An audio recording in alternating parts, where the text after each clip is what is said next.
종교 재판. 교회가 인간의 영혼을 구원하기 위해 만들었던 이 제도는 인간에게 엄청난 고통을 주었습니다. 종교 재판이라는 말 자체가 곧 고문과 잔혹성의 상징이 됐습니다. 순전히 자백을 받기 위해 고문이 자행됐습니다. 희생자 중엔 잔다르크와 갈릴레이도 포함돼 있었죠.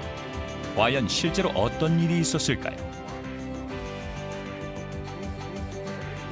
이제까지 종교 재판에 대해 언급된 것들은 모두가 잘못된 정보입니다. 종교 재판의 내막에 접근할 수가 없었기 때문이지요. 1998년 10월 바티칸 시국. 2000년 대희년을 앞두고 전례 없는 양심의 검증을 요구하면서 교황 요한 바오로 2세는 학자들로 이루어진 특별조사위원회를 소집합니다. 그의 말대로 교회의 역사상 고통스러운 시기에 대한 연구를 하기 위해서죠. 소위 종교 재판에 관해서입니다.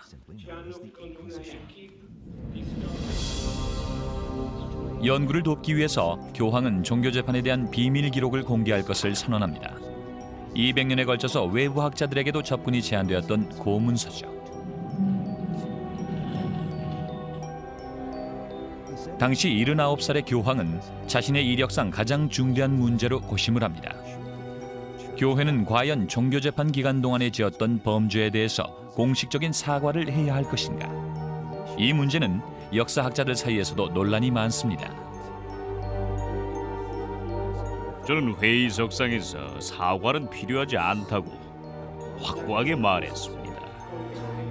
과거 유럽에서 일어났던 종교인의 박해는 많은 부분이 교회의 책임이 아니기 때문입니다. 역사적으로 교회 측에 상당한 책임이 있습니다. 로마의 종교 재판이 어떠한 잘못을 저질렀든 만행을 저지른 쪽이 교황이 아니라고 말할 수는 없습니다. 종교 재판을 연구하는 학자들은 가장 중요하면서도 착잡한 질문과 마주치게 됩니다. 교회의 제도가 어떻게 해서 600년에 걸쳐 수천 명을 죽음으로 몰고 간 흉기가 되었는가? 해답을 찾다 보면 역사상 단 하나의 막강한 종교 재판소는 없었지만 스페인과 포르투갈 그리고 이탈리아에 각각 별개의 재판소가 있었다는 사실을 알게 됩니다. 그리고 이단에 대한 끊임없는 공포가 종교 재판을 낳게 되었음을 알 수 있죠.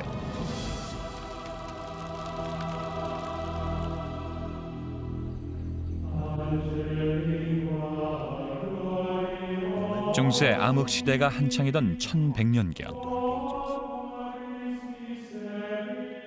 이때는 신성 로마 제국이 현재의 유럽 대부분을 차지하고 있었습니다.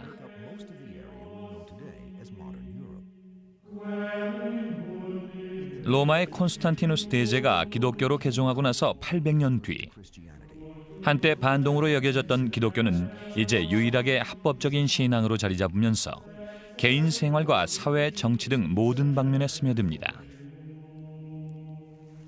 라틴계 유럽인이 믿는 기독교는 이제 야만의 세계에서 개명한 세력을 나타낼 뿐만 아니라 사후의 구원을 기약하는 상징이 됩니다. 성직자와 시민 모두가 신의 가혹한 심판을 두려워하면서 살게 되죠. 그런데도 성스러운 기독교의 교리에 감히 도전하는 이단이 나타납니다. 교회 측은 이 반동 분자들에게 죄인 또는 이단이라는 딱지를 붙입니다. 단순히 교회의 교리를 위반한다고 해서 이단이 되는 것은 아닙니다. 교회 당국이 당신은 이단이요 하고 통보해 올 때, 또 그런 다음에도 교회의 권위에 계속 맞설 때 확실한 이단이 되죠. 이단이라는 말은 선택이라는 뜻의 라틴어 하이레시스에서 나온 말입니다. 하지만 12세기경의 이단이란 단어는 무시무시한 의미를 지니게 됩니다. 사회와 인류에게는 치명적인 위협이 되고 하느님에게는 반역으로 여겨지게 된 거죠. 로마법에 따라 반역죄로 확정된 죄인들은 사형에 처할 것이며 재산은 몰수된다. 하느님의 아들 예수를 모독한 자를 신자 명단에서 제명하고 그 재산을 몰수하는데 더 이상 어떤 이유가 필요하겠는가? 인노켄티우스 3세.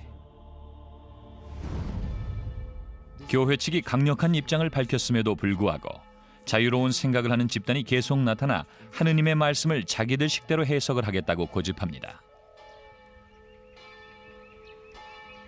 그중 하나가 발도파였습니다.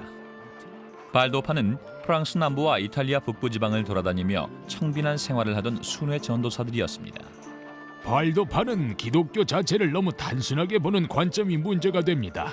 성직자이든 아니든 성령이 감화만 받는다면 누구나 복음을 전파할 능력이 있다고 주장한 거죠. 교회 측은 복음을 공적으로 전파하는 사람은 그 지역 주교의 면허를 받아야 한다고 주장했습니다. 발도파가 선교를 포기하지 않겠다고 거부하자 교황 루키우스 3세는 이른바 교황의 교수라는 포고령을 내립니다. 이 포고령으로 이단의 운동을 단죄하고 그 추종자들을 파문하게 됩니다. 이단은 기독교 사회의 하나의 위협으로 간주됐습니다. 사람들에게 혼란을 주는 행위로 보았죠. 신자들뿐만 아니라 사회에도 혼란을 주고 신앙에서 멀어지게 할 수도 있다고 보았습니다. 그래서 이단과 싸우는데 중점을 두게 된 것이죠. 하지만 발도파는 더 과격한 이단이었던 카타리파에 비하면 그래도 온건한 편이었습니다. 카타리파는 자기들의 신앙만이 참된 신앙이라 생각하고 기존 교회를 악으로 여기면서 공개적으로 적대감을 나타냅니다. 카타리파는 자기네 사제들을 완벽한 사람들 또는 선량한 기독교인으로 부릅니다. 엄격한 금욕 생활을 하기로 서약하고 거짓말과 거짓 맹세, 육식 그리고 성생활 등을 할 수 없도록 되어 있습니다. 조직화된 교회와 성직자들의 권력 남용을 비판하는 목소리가 높아지자 청렴한 카타리파 사제들의 금욕주의는 저절로 대비가 돼서 더욱 매력적으로 보이는 듯했습니다.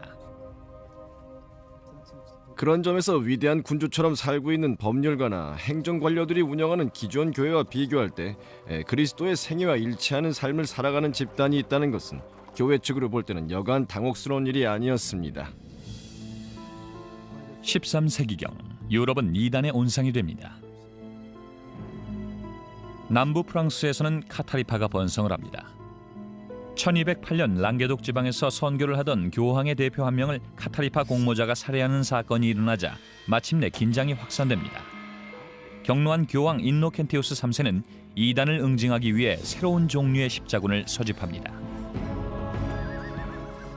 교황은 프랑스 북부의 귀족들에게 프랑스 남부로 가서 그 지역 귀족들을 부추겨서 카타리파의 땅을 장악하고 그들을 국외로 쫓아내 발을 붙이지 못하도록 하라고 촉구합니다. 교황은 같은 기독교인에 대한 이 성전을 알비파의 근거지 이름을 따서 알비 십자군이라고 부릅니다.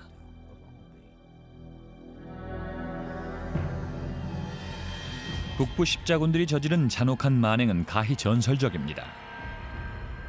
검은 복장을 하고 있어 쉽게 식별이 된 카타리파의 청빈한 신도들은 현장에서 처형됐습니다. 카타리파는 굳이 숨으려 들지 않았습니다. 죽음은 곧 나쁜 신들 때문에 빠져든 이 끔찍한 물질 세계에서 해방될 기회라고 봤기 때문입니다. 그들의 의식 속에는 순교를 지향하는 경향이 있었죠. 하지만 수년 동안 피를 흘리고 난 뒤 이들 카타리파는 눈에 띄는 복장을 벗어버리고 점차 지하로 숨어듭니다. 독신을 표방했지만 아내라고 하는 여인들과 함께 떠돌아다니기 시작하죠. 인노켄티우스 3세는 처음과 똑같은 어려운 문제에 봉착합니다. 교회는 구원을 전파하는 것이 목적이며 이단은 악마에게 말고는 아무에게도 유익이 되지 않는다고 보았죠. 고민에 찬 교황은 당대의 재판 제도에 대해 숙고를 하게 됩니다. 대개의 경우 재판 절차는 고발자가 법을 어긴 자를 공개적으로 고발하게 되어 있었습니다. 만약 고발자가 그 사건을 증명해내지 못하면 피고발자와 똑같은 형벌을 받게 돼 있었죠. 이 절차 때문에 사람들은 고발을 주저했습니다. 인노켄티우스 3세는 이런 규칙이 장기적으로 자신에게 도움이 되지 않는다는 걸 깨닫습니다. 1215년 교황은 로마에서 제4차 라테란 공회의를 열고 라틴계 기독교 지도자들을 소집합니다. 인노켄티우스 3세는 이 회담에서 이단과 고집쟁이 성직자들을 응징할 새로운 법적 지침을 공표합니다. 이렇게 해서 종교재판이 생겨나게 된 거죠.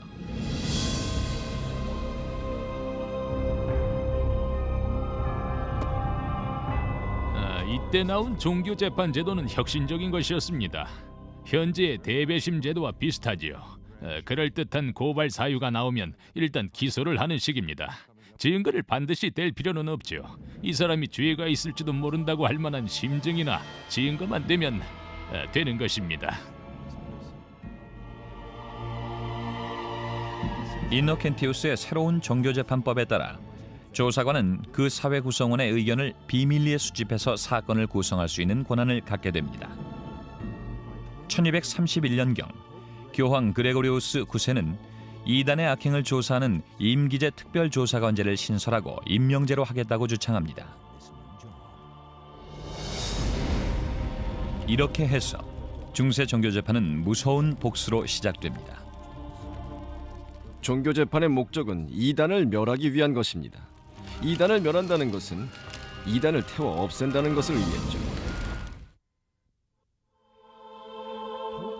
교황 인노켄티우스 3세는 남부 프랑스에서 활약 중이던 카타리파를 숙청하는 데 실패합니다. 그럼에도 불구하고 1231년 그의 후계자인 교황 그레고리우스 9세는 이단에 대해 새로운 조사 절차를 전면 실시할 계획을 세웁니다. 교황은 몇 사람의 사제와 수도승을 신문관으로 임명하고 독일과 프랑스의 지방으로 내보내 이단을 뿌리 뽑으라고 명령합니다. 속죄하기를 거부하고 계속 선교를 하던 이단은 이제 화형에 처해집니다.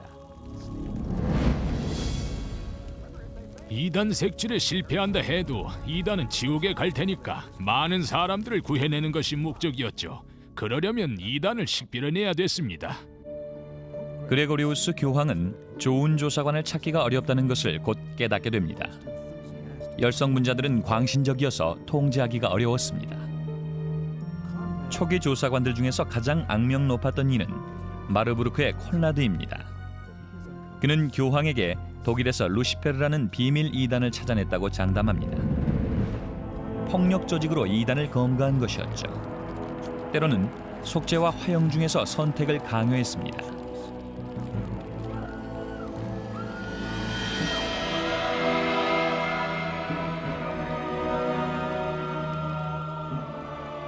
하지만 역사가들의 연구 결과 루시페르파는 가공의 집단이었습니다. 교황의 환심을 사기 위해 콘라드가 날조해낸 것이죠. 프랑스 북부에서 활동하던 교황의 조사관 역시 나을 게 없었습니다. 카타리파였다가 개종한 로베르는 이단이라고 의심이 가는 사람들을 모아놓고 혹독한 공개 재판을 열었습니다. 단 한 번의 재판에서 183명의 카타리파가 신문과 선고를 받고 하루 만에 산채로 화형을 당합니다. 프랑스 주교들이 수년간 호소를 하자 교황은 마침내 로베르가 위험 인물임을 깨닫고 그를 조사관직에서 해직하고 감옥에 가둡니다.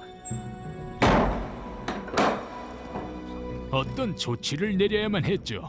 열성적이긴 하지만 자질이 위태로운 사람을 쓸 게 아니라 관리를 잘할 사람이 필요했습니다.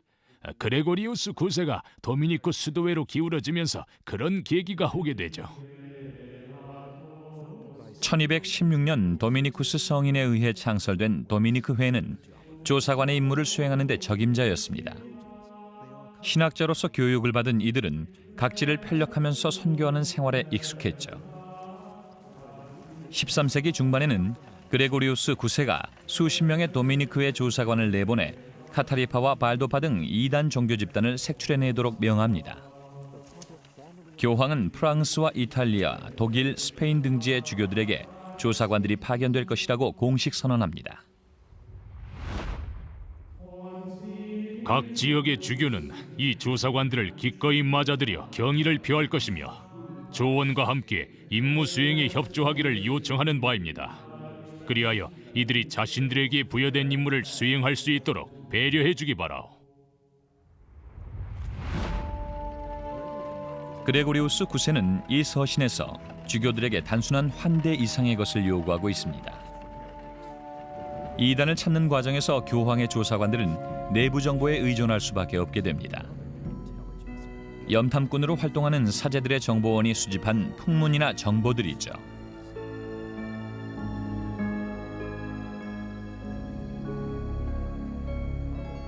지방에서 이들 조사관들의 귀와 눈이 되어준 사람들은 성직자들이었습니다. 친지들과 같은 마을에 살면서 자연히 그 지역에서 도는 풍문에 발갔기 때문이었죠. 옛날 서구의 교수형을 좋아하는 재판관처럼 이들 조사관들은 절차를 기록할 공증인이나 필경사를 동반하고 시내로 쳐들어갑니다. 아마도 하인이나 경호원도 있었겠죠. 그 지역 사제들은 시민들을 모아서 이단의 위험성과 죄악에 대해 설교를 합니다. 일단 설교가 끝나고 나면 조사관은 은총의 기간을 선언하죠. 이단을 저지른 사람도 이 기간에 고백을 하면 관대한 처분을 받게 됩니다. 이단으로 찍혔거나 본인이 이단이었던 사람은 은총의 기간 내에 고백을 하는 편이 좋았습니다. 그 기간이 지나고 나서 조사가 시작된 뒤에 하게 되면은 은총의 기간에 고백한 것보다 성실하지 않다고 간주했기 때문이죠. 몇 주가 지난 뒤 조사관은 은총의 기간은 끝났다고 선언합니다. 이제 무서운 신앙의 칙령 단계가 시작된다고 발표합니다. 이날부터는 고발된 사람은 누구나 체포돼 신문을 당하게 됩니다.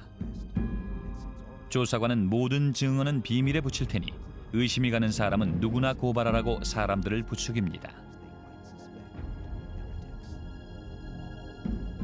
은총의 칙령이나 신앙의 칙령을 내린 목적은 사람들을 밖으로 끌어내서 재판소로 오도록 하기 위한 것이었습니다. 그 과정에서 공포심과 위협 그리고 회유를 적절히 구사했죠. 조사관은 형을 내리기 전에 최소한 2명의 증인에게서 유죄를 입증하는 증언을 들어야만 합니다. 때로는 소환되는 당일까지도 아무것도 모르는 수도 있습니다. 재판 절차에 따라 진행되는 증언은 대부분 본인도 모르는 사이에 이루어졌습니다. 재판정에 나갔을 때는 이미 조사는 끝나 있는 상태죠. 현재 형사 재판과는 달랐습니다. 허위나 악의적인 고발이 있을 수도 있으므로 조사관들은 진실과 허위를 구별해내야 합니다. 법정에 불려나온 피고인은 먼저 원한 관계에 있는 사람들의 이름을 대라는 요구를 받습니다. 증언자 명단과 일치하는 이름이 나오면 그 증언은 채택되지 않습니다. 하지만 법적인 보호는 거기서 끝납니다. 피고인은 고발인의 이름이 누구인지 또 고발 내용조차도 알 수가 없습니다. 일단 조사관에게 잡히면 무죄를 증명하기란 매우 어렵습니다. 이단 행위를 고백한 혐의자들도 다른 사람을 이단으로 고발하기 전까지는 교회와 화해할 수가 없습니다. 만약에 피고발인이 망설일 때는 무기징역을 받고 재산을 몰수당하게 되죠.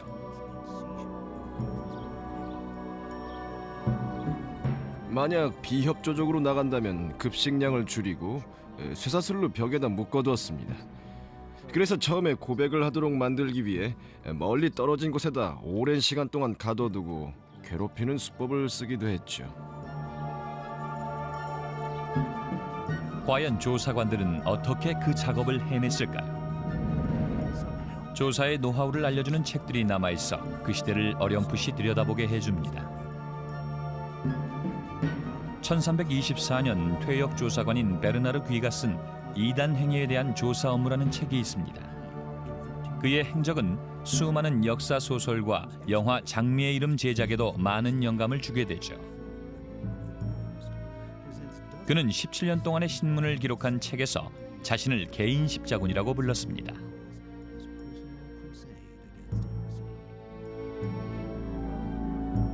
조사의 목적은 이단을 멸하려는 것이다.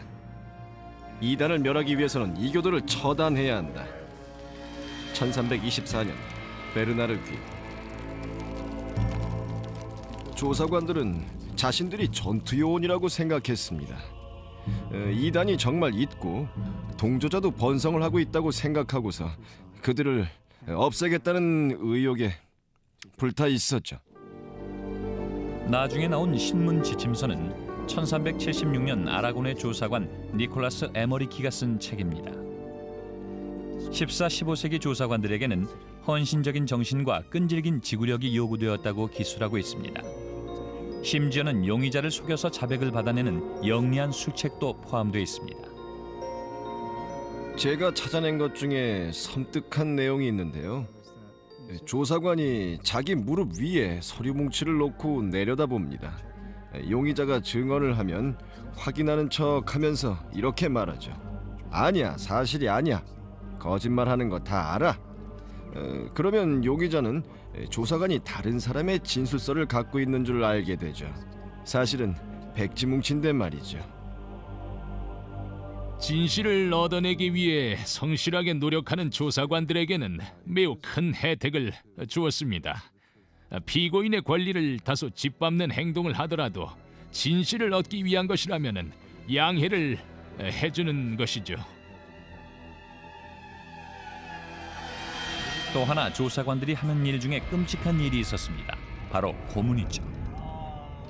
중세에는 고문을 정당화시킬 증거만 확실하다면 일종의 거짓말 탐지기로서 용납이 된다고 여겼습니다. 현대에는 고문이라면 사람들에게 진실을 자백받기 위해 가하는 난폭한 신체적 가혹행위라고 생각합니다. 하지만 그 당시에는 피고인의 진실을 이야기하지 않는다면 그것도 한 가지 방법이라고 봤습니다. 원래 고문의 역할이 그것이죠. 필요할 때 특별한 상황에서 쓰이는 법적인 도구입니다. 1252년 이전에는 조사관들에게 고문 사용을 금지했습니다. 하지만 카타리파의 동조자들이 롬바르디에서 조사관 피터 마터를 살해한 뒤부터 교황 인노켄티우스 4세는 합법적인 방법만으로는 효과가 없음을 알고 모든 수단을 동원하게 됩니다. 고문 사용을 허락하게 된 거죠. 행정관리나 주임 신부는 자신이 체포한 이단자로부터 고문에 의해서라도 자백을 얻어내야만 한다. 그들은 진정 영혼의 도둑이자 살인범들이기 때문이다. 인노켄티우스 4세. 고문은 조사관들이 만들어낸 것은 아니었습니다. 조사관들은 단지 전에 있던 규칙을 따르고 있을 뿐이었죠. 주로 두 부류가 고문의 대상이 됩니다. 자기 주장을 철회하기를 거부하는 자들과 알고 있는 만큼 털어놓지 않는 듯이 보이는 죄수들이죠. 고문의 방법은 조사관들이 선택합니다. 하지만 실제로 고문을 가하는 것은 통증을 일으키는 데 전문가인 고문관에게 맡겼습니다. 먼저 고문 내용을 당사자에게 설명하고 도구도 보여줘야만 됐죠. 이런 절차를 3, 4단계 거친 뒤에 고문이 실행됐습니다. 하지만 언제라도 피고인이 못 참겠다, 말하겠다고 말할 순 있었습니다. 중세 후기와 르네상스 시대에 가장 많이 쓰인 고문 도구는 죄수를 매다는 형틀입니다. 피고인의 손을 뒤로 묶은 뒤 천장에 있는 대들보에다 밧줄로 몸을 매답니다. 때로는 죄수의 발에 무거운 물건을 올려놓기도 합니다. 죄수는 일단 공중에 들어올려졌다가 순식간에 떨어지면서 땅에 부딪히게 되죠. 다리 비틀기와 무릎뼈 고문 도구는 통증을 유발시키기 위해 더욱 정교하게 고안된 기계 장치였습니다. 이 고문 기계를 돌릴 때마다 더욱더 압력이 가해져서 죄수의 다리를 비틀어 고통을 주게 됩니다. 이런 고문의 와중에서도 공증인은 세심하고도 충실하게 고문 과정을 기록하고 언제든지 피고인의 자백을 받아 적을 준비를 하고 있습니다. 성직자들은 이 모든 것을 자비로운 행위라고 합리화했습니다. 결국 고문 끝에 자백을 하게 되면 죄수는 하느님과 화해를 하면서 구원을 얻을 수 있다고 보았죠. 만약 자백이 고문 하에서 이루어졌다면은 고문 기구를 치우고 정상적인 상태에서 진술을 받습니다. 피고인이 단지 이 통증에 대한 공포심에서 자백을 했는지 아니면은 정말 그렇게 말했는지를 확인하기 위해서 피고인에게 다시 물어보는 것이죠. 모든 것이 조사관의 처분에 달려있기 때문에 중세 조사관들의 유죄 입증 비율은 거의 90%에 달하고 있습니다. 이 이단은 정말 그렇게 널리 퍼져 있었을까요? 아니면 조사관들이 공포심을 유발해 거짓 자백을 하도록 만들었을까요? 조사 과정에 대한 기록도 다 믿을 수 있느냐 하는 것이 문제였습니다. 조사관들은 자신들이 원하기만 하면 거의 무슨 죄든 자백하게 만들 수 있었기 때문이죠. 이렇게 해서 이단죄로 입증이 된 사람들에게는 두려운 심판의 날이 다가옵니다. 조사관들은 피고인의 확실한 혐의 사실을 확보하고 있기 때문에 구제받을 길은 전혀 없었죠. 13, 14세기 내내 조사관들은 남부 유럽을 휩쓸고 다니면서 이단에 대한 정보를 조사하고 수집했습니다. 사제들은 자신들이 무고한 영혼을 구하기 위해 전쟁을 치르는 전선의 용사라고 생각했죠. 하지만 그들이 전장을 떠날 땐 수많은 사상자만 남게 되었습니다. 종교재판은 시민들까지 겁에 질리게 해서 친구나 이웃들을 고발하게 만들어 가정을 해체하고 평화로운 지역사회를 온갖 거짓과 추측이 난무하는 살벌한 거리로 바꾸어 놓았죠. 신성 로마 제국은 물론 유럽 전역에서 마을 사람들이 공포에 떨며 재판소장의 말씀을 기다립니다. 최종 심판의 단계죠. 형벌은 공개적인 형벌에서 구금이나 강제 노역 등 개인에 따라 다릅니다. 유죄로 입증되면 수치심을 갖도록 하기 위해 이단임을 나타내는 독특한 복장을 입으라는 명령을 받게 됩니다. 이들이 옷 위에 꼭 걸치는 것이 노란 십자가였습니다. 하나는 앞에다가 하나는 뒤에다가 걸었죠. 외출을 할 때는 항상 걸쳐야만 됐습니다. 다른 옷으로 그 십자가를 가려서도 안 되었고 다 닳게 되면 새 것으로 바꾸도록 되어 있었죠. 노란 십자가로 낙인 찍힌 이들은 천민이 됩니다. 하지만 이들의 운명은 그래도 자기 신앙을 고수하는 이단자가 받는 고통에 비하면 나았습니다.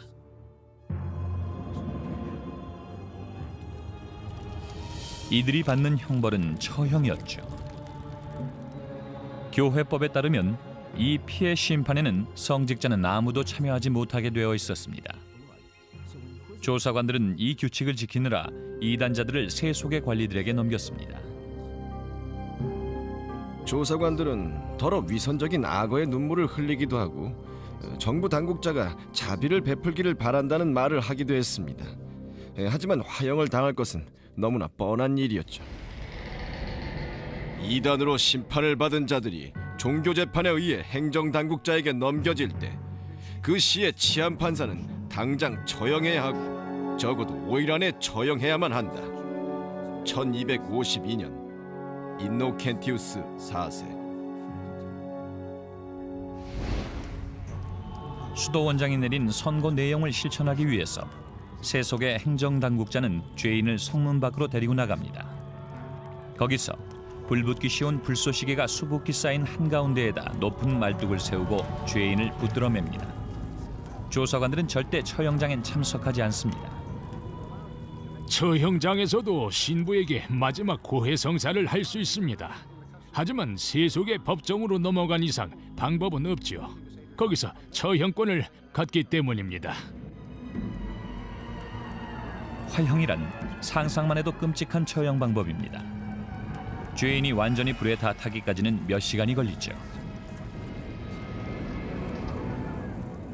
만약 희생자가 운이 좋거나 가족 중에 실력자가 있다면 생나무 가지나 젖은 나무가 많아서 연기가 많이 나게 됩니다. 산채로 불에 굽히면서 천천히 고통스럽게 죽는 것보다는 연기에 질식돼 죽는 것을 더 선호했죠.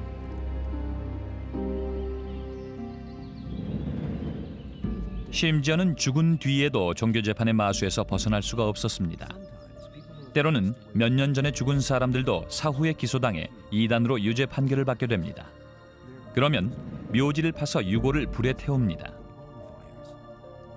살아있는 가족들은 더욱더 비참한 일을 당하게 되죠.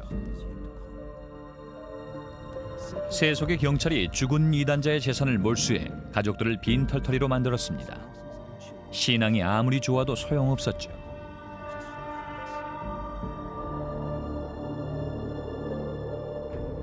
처형이 있은 이튿날 아침이면 종종 유물 수집가들이 나타나곤 했습니다.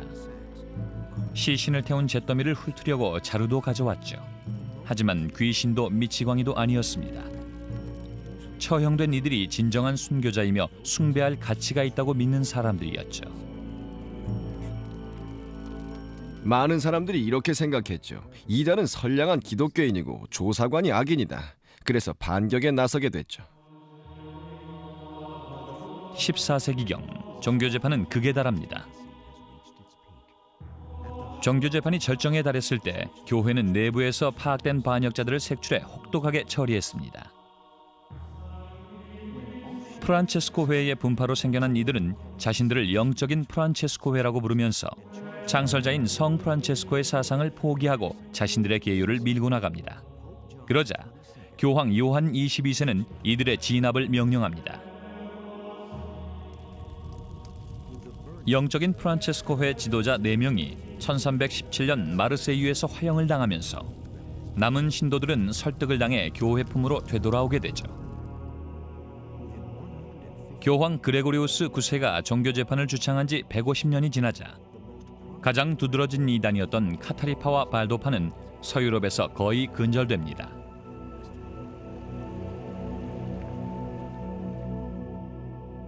이제 기소할 이단이 거의 없게 되자 종교재판 자체도 시들해집니다.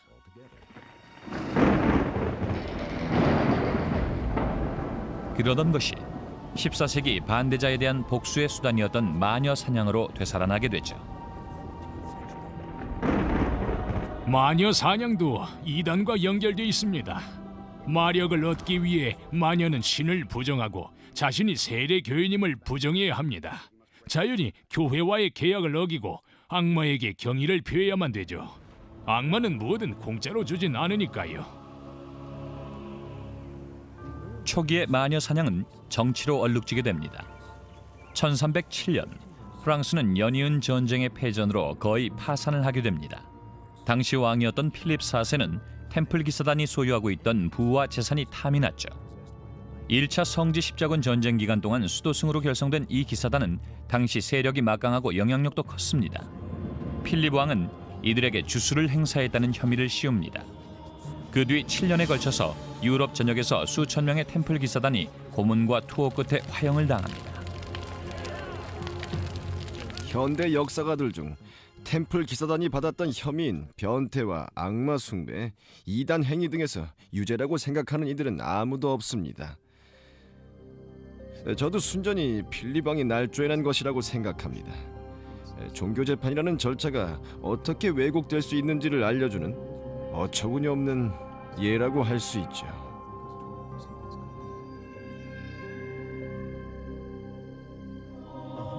그로부터 100년 뒤 오를레앙 전투에서 갓 승리하고 돌아온 프랑스의 영웅 잔다르크가 있었습니다. 잔다르크의 세력이 정치적으로 커지는 것이 두려워진 반대자들은 그녀를 체포합니다. 그들은 잔다르크를 특별 종교재판소로 넘깁니다. 종교재판은 이제 새로운 영웅을 누를 수 있는 무기가 된 것이죠. 고발자들은 잔다르크가 악마에게서 영감을 받았다고 주장하면서 그녀를 마녀로 몰아갑니다. 결국 잔다르크는 불길 속에서 고통을 받으며 죽게 되죠.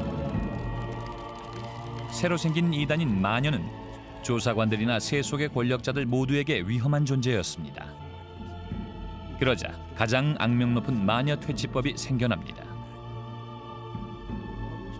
1486년에 발간된 마녀의 망치라는 책은 마녀들을 기소하기 위한 법률적인 조언과 함께 고문하고 선고를 내리는 여러 가지 다양한 방법들을 소개하고 있습니다.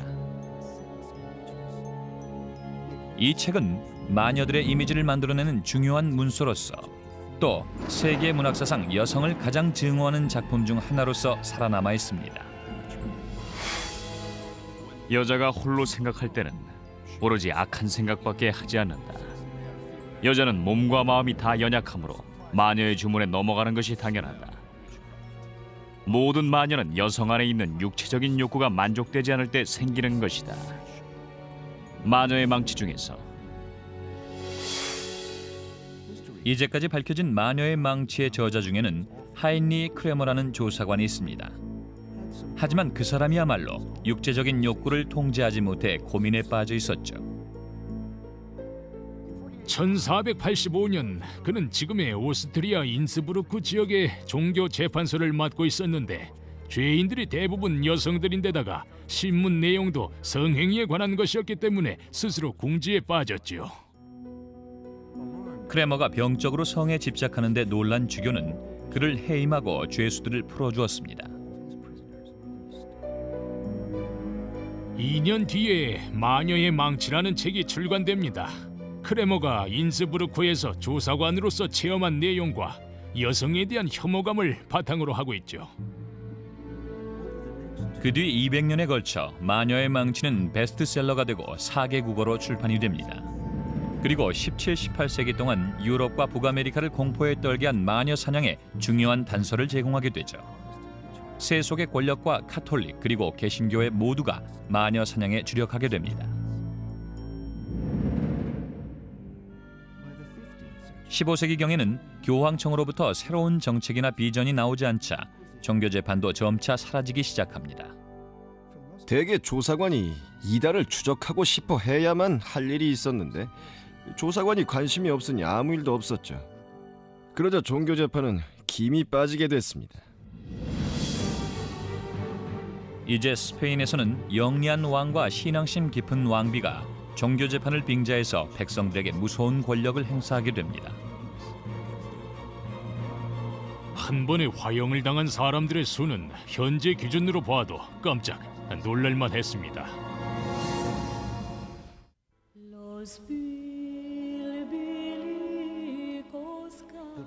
중세 동안 유럽의 유대인이 겪은 고통은 참으로 처참했습니다.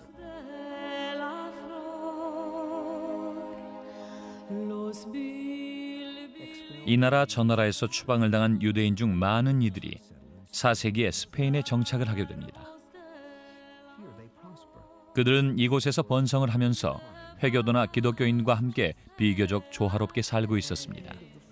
하지만 14세기 말경 몇 차례의 경제적 사회적인 봉기가 일어나면서 해묵은 편견이 일어납니다. 1380년과 90년에는 반유대인 폭동이 일어나 유대인 교회당 방화와 수천 명의 유대인 학살로 이어지게 됩니다. 당황한 스페인 정부는 해결책으로 유대인들에게 스페인을 영구히 떠나거나 기독교로 개종하라고 명령합니다. 많은 이들이 스페인을 떠나지만 끊임없는 박해에 지친 이들은 스페인에 남아있기 위해 조상의 종교를 포기합니다. 1391년 스페인에서 있었던 유대인의 대량 개종은 유대인 역사상 유례가 없는 일이었습니다. 수많은 유대인이 랍비와 함께 한꺼번에 엄청난 부를 갖고서 개종을 했죠. 그러자 스페인에서 유대교를 믿는 인구는 크게 줄었습니다. 한쪽으로는 학문을 중시하고 근면을 강조하는 유대교의 문화적 전통을 이어가면서 개종한 기독교인들은 그 다음 세대까지 번성해 갑니다. 그동안 유대교인으로서는 일자리나 공직을 갖는 것이 불법이었지만 이제 완전한 기독교인으로서 모든 기회를 다 누릴 수 있게 된 것이죠. 유대인의 개종의 역사를 살펴보면 초기에는 개종자 중에서 주교도 나왔고 또한 장관도 배출했고 금융계 지도자에다 종교계에서도 유력한 자리를 차지하는 인물들이 상당히 많이 나왔습니다. 그게 개종의 이점이었으니까요. 동시에 그것이 다른 기독교인들의 반발을 불러와서 유대인 출신 저명 인사에 대한 적개심을 낳게 했습니다.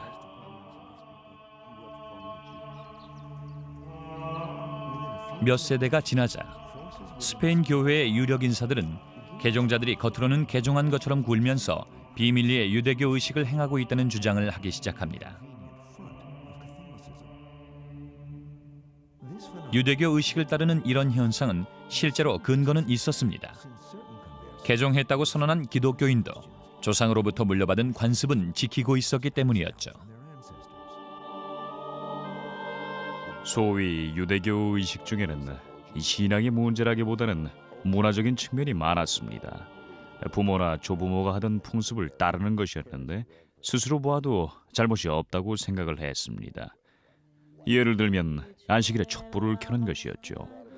많은 이들이 안식일 촛불은 가톨릭 신앙과 전혀 어긋나지 않는다고 생각을 했습니다. 개종자는 세례교인으로서 새로운 사회적 지위를 갖게 되었지만 유대교로 돌아갔다는 기미가 보이기만 하면 이단이라는 혐의를 받게 됐습니다. 이것이 유대인의 몰락으로 이어졌다는 사실은 비극적인 아이러니죠.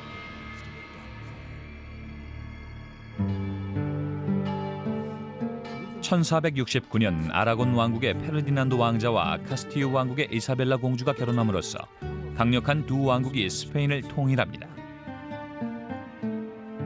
열성적인 카톨릭 신자였던 이사벨라 왕비에게 도미니크의 보좌관들은 개종자들이 비밀리에 유대교 의식을 행함으로써 스페인의 통일을 저해한다고 귀띔합니다. 그러자 정교 재판이 해결책으로 떠오르죠.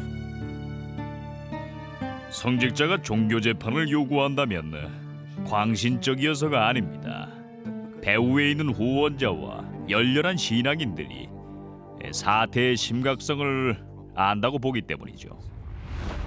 교활하고 정치적인 술수에 능했던 페르디난도 왕은 로마 카톨릭 교회와 손잡는 것이 여러모로 스페인의 이득이 될 수 있다고 생각합니다.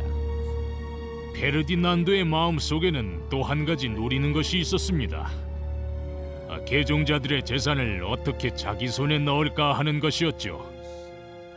부유한 개종자인 상인들과 귀족들의 금고에 어마어마한 돈이 기다리고 있다는 것을 알자 페르디난도는 그 돈을 손에 넣기 위해서 안달이 났습니다.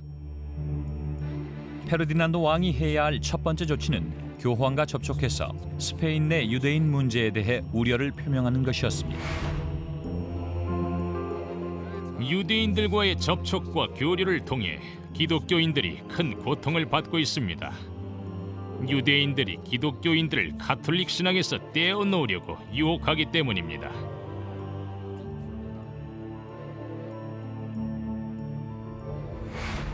스페인 국왕의 집요한 압력에 교황 식스투스 4세는 스페인의 이단을 진압하기 위해 정교 재판을 연다는 교서를 발표합니다. 개종한 유대인들을 겨냥한 것이었죠.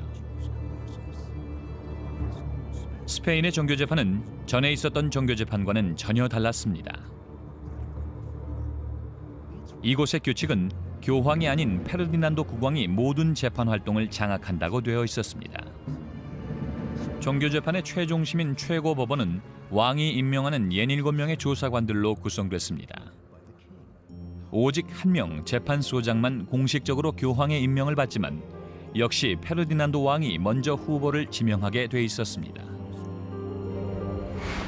그대들이 조사관의 명칭은 갖고 있다 해도 임명자는 나와 왕비이니 우리의 협조가 없이는 아무 일도 할 수가 없을 것이요. 그 얘기는 스페인 종교 재판에서는 국가 권력이 개입을 해서 모든 권한을 통제한다는 뜻입니다. 중세 때도 없었던 일이었죠.